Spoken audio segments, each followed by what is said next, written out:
Yeah, students, in this class we are going to see the examples under polyene antibiotics. The first one is called as amphotericin B, that is otherwise called as fungizone. So this is the structure of amphotericin B. Already we have seen what do you know about polyene antibiotics, that is having large macrocyclic lactone ring and that is having conjugated system of double bonds. So here this would be the large macrocyclic lactone ring and that is having conjugated system of double bonds and that is connected with the sugar, that is the glycone by means of glycosidic linkage. So what is the sugar attached here? That is called as the mycosamin. Mycosamin is the sugar that is attached with the aglycone portion of this amphotericin B. Okay, it is having, already we said it is a polyene, no? So how many conjugated double bonds are there? 7 conjugated double bonds are there. That's why it is called as a heptane. So 7 bonds, 1, 2, 3, 4, 5, 6, 7. So 7 bonds, no, that's why it is coming under heptane. So it is a heptane. It is a large macrocyclic lactone ring. How many membered ring that is? This is a 38 membered one. It is having 8 hydroxyl groups. 1, 2, 3, 4, 5, 6, 7, 8. 8 hydroxyl groups, 1 ketone, 3 methyls, 1 carboxylic acid. So here the aglycone is connected to the glycone, that is mycosamin, by means of glycosidic linkage. This aglycone is having 8 hydroxy groups, 1 ketone, 3 methyl, 1 carboxylic acid group. These are present in large macrocyclic lactone ring and that is having 7 conjugated double bonds. So it is a heptane. It is isolated in 1956. Its main source is Streptomyces nodosus. From Streptomyces nodosus, two products should be obtained. They are amphotericin A and amphotericin B. In that too, amphotericin B is the active one. From the name itself, we can say that it is a amphoteric substance with primary amino group that is attached to the mycosamin and a carboxylic acid group that is attached with the macrocyclic ring. So in the mycosamin, it is having primary amine. So it is a amine. No, that's why it is basic. And in the aglycone, it is having one acid. So that is acidic in nature. So in the same structure, it is having acidic group and also basic group. That's why it is called as an amphoteric one.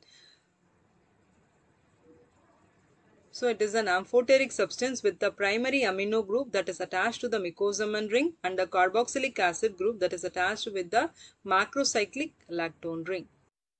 It forms salts with both acids and bases. The salts are only slightly soluble in water. That's why they cannot be used systemically. So it is an important question.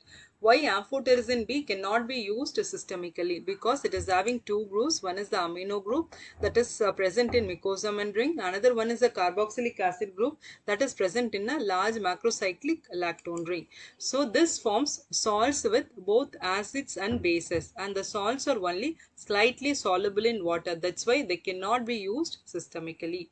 The parenteral amphotericin B is indicated for the treatment of severe, potentially life-threatening fungal infections like coccidiomycosis, histoplasmosis, sporotrichosis, North American blastomycosis, cryptococcosis, mucormycosis, and aspergillosis.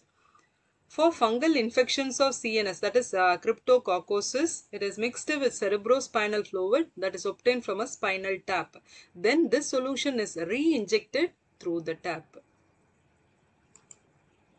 Now we'll see the mechanism, same as that of polyene antibiotics. No, already we have seen mechanism of action for polyene antibiotics, same as that. So here this amphotericin B that will interact with the membrane sterol, that is the ergosterol that is present in fungal cell membrane. Because of that produce an aggregate, that will produce an aggregate and that forms transmembrane channel. There may be intramolecular hydrogen bonding interactions between the substituents and they stabilize the channel in its open form. They alter the cell permeability and allowing the cytoplasmic contents to leak out. So which cytoplasmic content would be leaked more? That would be potassium. Because of that, there may be cell rupture and leads to cell death.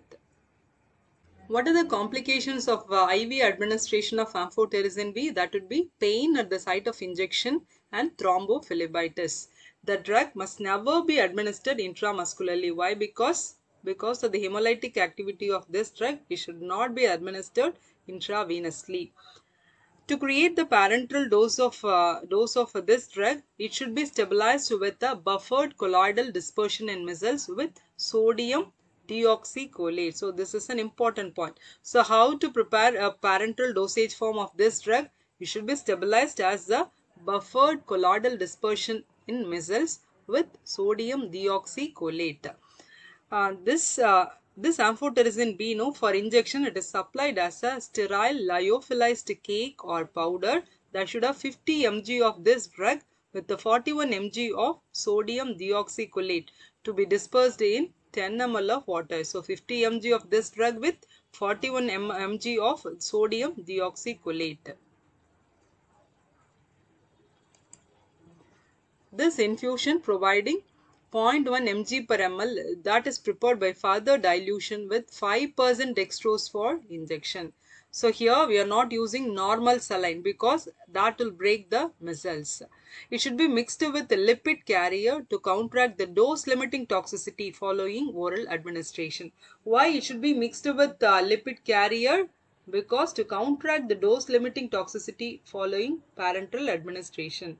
So the examples are this amphotericin B should be mixed with cholesterol sulfate suspension, or this amphotericin B is mixed with L-dimeristoyl phosphatidylcholine plus dimeristoyl phosphatidylglycerol. So that this drug with, that is amphotericin B with 7 parts of dimeristoyl, L-dimeristoyl phosphatidylcholine plus 3 parts of L-dimeristoyl phosphatidylglycerol, or this amphotericin B with lipid, that is hydrogenated soy phosphatidylcholine. Soy means soya bean.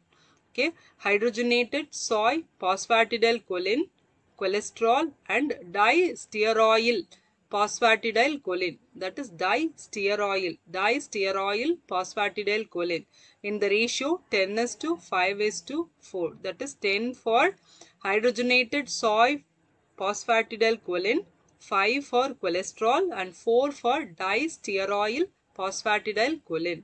So the drug is mixed, that is amphotericin B is mixed with these three in a ratio 10:5:4 for an aqueous suspension. This is used topically to treat cutaneous and mucocutaneous mycosis caused by Candida albicans. It is supplied in various topical forms including creams, lotions, ointments, and oral suspensions. It is a second-line agent for the treatment of visceral leishmaniasis and mucocutaneous leishmaniasis, especially with human HIV co-infection. It is limited because of its negligible solubility in aqueous solution and poor solubility in most organic solvents, and because of its toxicity mainly to the kidneys, CNS, and liver. The side effects of this are nausea, fever, and chills.